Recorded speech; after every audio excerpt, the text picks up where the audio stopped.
Long एक्सपेरिमेंटमध्ये पोटेन्शिओमीटरची L28 नंबरची slip अर्थात internal resistance of cell ही स्लिप जर तुमच्या समोर आली तर तुम्हाला काय काय लिहायचं आहे हे मी तुम्हाला आता थोडक्यात सांगतोय बघा.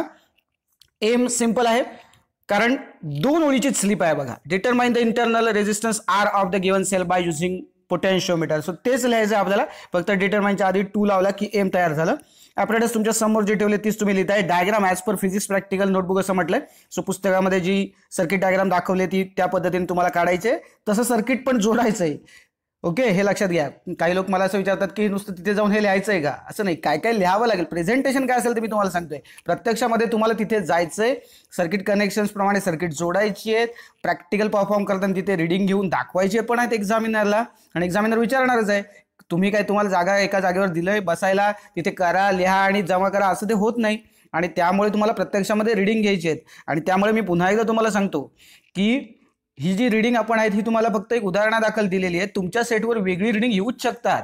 त्यामुळे कधीही असं नका समजू की हे लिहिलंय तेच बरोबर आहे. हे पण बरोबर आहे, पण दुसऱ्या ज्या रिडिंग्स आहेत त्याही बरोबर असतील. जर सेट वेगळा असेल, इन्स्ट्रुमेंट्स वेगळे असतील तर त्याच्या त्या व्हॅल्यूज ज्या आहेत त्या वेगवेगळ्या येऊच शकतात. फक्त युनिव्हर्सल कॉन्स्टंट जे आहेत त्याच्या सगळीकडच्या ज्या व्हॅल्यूज आहेत रिझल्टच्या त्या सेम राहतील. फॉर एक्झाम्पल ग्रॅव्हिटेशनल कॉन्स्टंट आहे तो युनिव्हर्सल ग्रॅव्हिटेशनल कॉन्स्टंट आहे, किंवा ॲक्सेलरेशन ड्यू टू ग्रॅव्हिटी जी ही कॉन्स्टंटची व्हॅल्यू युनिव्हर्सल कॉन्स्टंट आहे. सो असं जर कॉन्स्टंट जर फाइंड आउट करायचं असेल तर ऑब्व्हियसली ते युनिव्हर्सल असल्यामुळे ते त्या व्हॅल्यू ज्या आहेत ते कॉन्स्टंट राहतात. पण एरवीच्या एक्सपेरिमेंटमध्ये त्या व्हॅल्यूज ज्या आहेत त्या बदलू शकतात. उदाहरणार्थ आपण आता जे करतोय त्या internal resistance of given cell. So या सेलचा इंटरनल रेजिस्टन्स तुम्हाला काढायला सांगितलाय. त्यामुळे मी ज्या सेलचा इंटरनल रेजिस्टन्स काढलाय तो सेल तुमच्याकडे नाही आहे.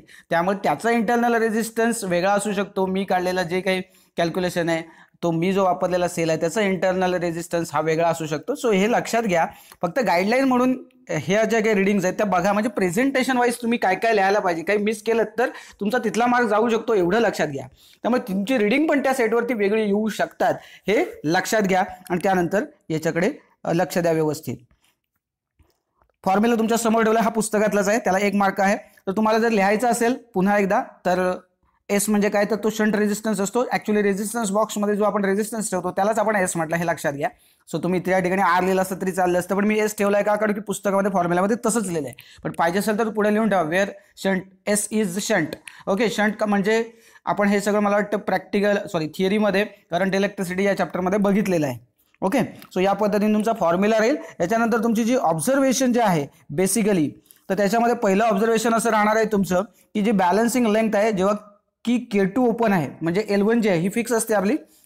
सो त्यावेळेला आपण बघतोय ही 252.3 सेंटीमीटर आली आहे. आणि पुढचं जे ऑब्झर्वेशन टेबल आहे ज्याच्यामध्ये आपण L2 काढतोय, ही कशी काढतोय त्या रेजिस्टन्स बॉक्समध्ये बेसिकली आपण काय करतोय तर हे जे रेजिस्टन्सच्या व्हॅल्यू दिसतात बघा 10, 12, 14 ह्या अशा रेजिस्टन्सच्या व्हॅल्यू ठेवतो आणि करस्पॉन्डिंग मग L2च्या व्हॅल्यूज मोजतो. सो या व्हॅल्यूज मोजल्यात आणि मग इंटरनल रेजिस्टन्स ऑफ सेल आपल्याला एवढा मिळालेला आहे. अर्थात हा डायरेक्ट येणार नाही, याच्यासाठी तुम्हाला पहिला आधी कॅल्क्युलेशन करावी लागतात आणि मगच हे अंक आपण या ठिकाणी भरतो.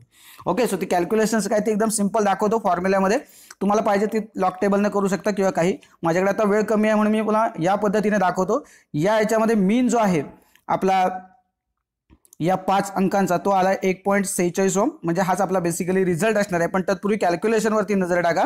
सो पहिल्या वेळेला जे कॅल्क्युलेशन आपण केलं हे सगळे अंक सबस्टिट्यूट करून तिथे 1.47 मिळालंय, दुसऱ्या वेळेला 1.47 मिळालं, तिसऱ्या वेळेला मात्र 1.45 मिळाला, 1.45. चौथं 5वं कॅल्क्युलेशन बघूया.